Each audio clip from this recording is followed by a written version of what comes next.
Bismillahirrahmanirrahim. Semua keturunan Adam bersalah, berdosa. Yang terbaik di antara mereka adalah yang suka bertaubat. Dosa sengaja, dosa tidak sengaja, dosa kecil, dosa tidak kecil, dosa tulisan. Sekarang karena kita bergaul dengan sosial media, pasti ada kata-kata.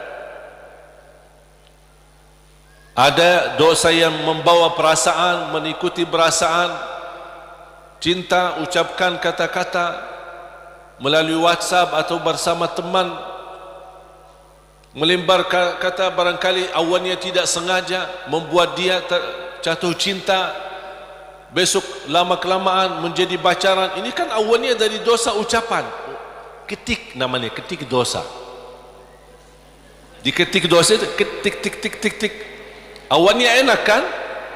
Awalnya hanya ngobrol kan? Ngobrol biasa. Lama-kelamaan ada ucapan. Berapa ketikan kita yang bertahun-tahun atau berbulan-bulan, berapa banyak yang kita kata? Berapa kata? Coba. Makanya bayangkan jamaah sekalian, karunia dari Allah. Kalau setiap kata yang kita tuliskan ini dosa dan maksiat, Allah hukum kita habis. Sudah habis kita. Berapa ucapan yang kita ucapkan? Apakah anda bisa jamin segala ucapanmu 100% bersih? Tidak bisa. Ada yang anda ucapkan tanpa sengaja membuat orang lain tersinggung, itu dosa. Membuat orang lain sakit hati, apalagi kalau sengaja. Makanya kenapa kita disuruh banyak istighfar? Karena dosa-dosa yang kita lakukan tanpa kita sadari, mudah-mudahan diampuni Allah Subhanahu wa taala. Makanya salah satu karunia kata Rasulullah SAW, wassalatu ila salat mukaffirat. Salat dengan salat selanjutnya di antaranya adalah terhapus dosa-dosanya. Dari hari Jumat ke Jumat berikutnya terhapus di antaranya dosa-dosa kita. Dari Ramadan sampai Ramadan yang akan datang terhapus dosa-dosanya di antaranya. Dan ini kan karunia dari Allah. Kalau bukan karunia ampunan dosa-dosa itu, antara salat, antara azan dan iqamah, antara Ramadan sama Ramadan, antara Jumat sama Jumat, aduh, dosa kita bakal banyak sekali. Makanya ada seorang curhat kepada Imam Al-Hasan Al-Basri rahimahullah, aku dulu suka tahajud, tiba-tiba malas tahajud. Apa jawab beliau? Terikat dirimu dengan dosa. Yang membuat kamu berat bangun tahajud dosamu, bukan malas. Ada orang, kok kenapa malas? Bukan malas, tapi ada dosa yang kita lakukan. Barangkali belakangan kita sering membuat hati ibu kita sakit. Ibu mengharapkan sesuatu, tapi kita malah menolak, membuat dia tersinggung. Di saat kita duduk bersama ibu, kita tidak merasa hatinya tersinggung. Kita pergi tidur malam hari, kok udah bangun tahajud. Oh, ternyata dosa kesinggungan hati ibu membuat kita terikat, tidak bisa bangun tahajud. Apalagi dosa yang sengaja kita lakukan. Jadi ketika kita merasa kekurangan ibadah, segera bertaubat dan istighfar. Karena kekurangan ibadah bukan karena malasmu, bukan karena merasa diri sudah bosan beribadah, tidak. Pasti ada dosa.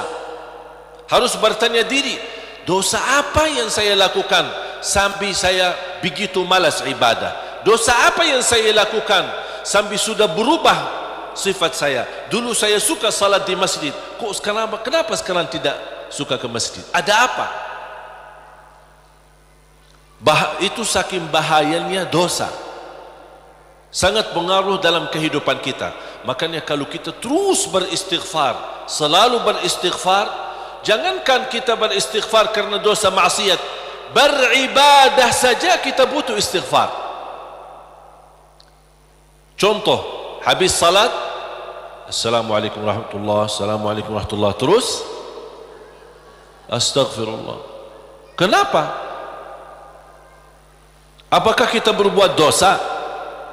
Apa itu salat dosa? Tidak, salat itu kebaikan. Tapi kenapa kita diminta habis selesai salat beristighfar? Seandainya ada kekurangan dalam salat kita, pasti kurang khusyuk, kurang ikhlas, banyak kekurangan dalam salat kita, ya Allah mohon diampuni dengan istighfar. Maka Rasulullah SAW sebagaimana diceritakan suka beristighfar dalam sehari lebih dari 70 kali. Ada satu riwayat 100 kali beristighfar. Bahkan kata Abdullah bin Umar radhiyallahu anhuma, saya duduk satu majlis sama Rasul, saya suka mendengar bisikan Rasul beristighfar, Rabbighfirli wa tub alayya innaka antat tawwabul ghafur. Rabbighfirli wa tub alayya innaka antat tawwabul ghafur. Ada satu riwayat, Rabbighfirli wa tub alayya innaka antat tawwabur rahim. Dalam satu duduk, sekali duduk 100 kali, kata Abdullah bin Umar, saya mendengar bisikan Rasulullah SAW beristighfar seperti itu. Rabbighfirli wa tub alayya innaka antat tawwabul ghafur. Sudah hafal belum? Coba. Rabbighfirli wa tub alayya innaka antat tawwabul ghafur. Memohon ampun, mohon diijabah dan diterima taubatnya. Allah Subhanahu wa taala Maha penerima taubat dan Maha pengampun.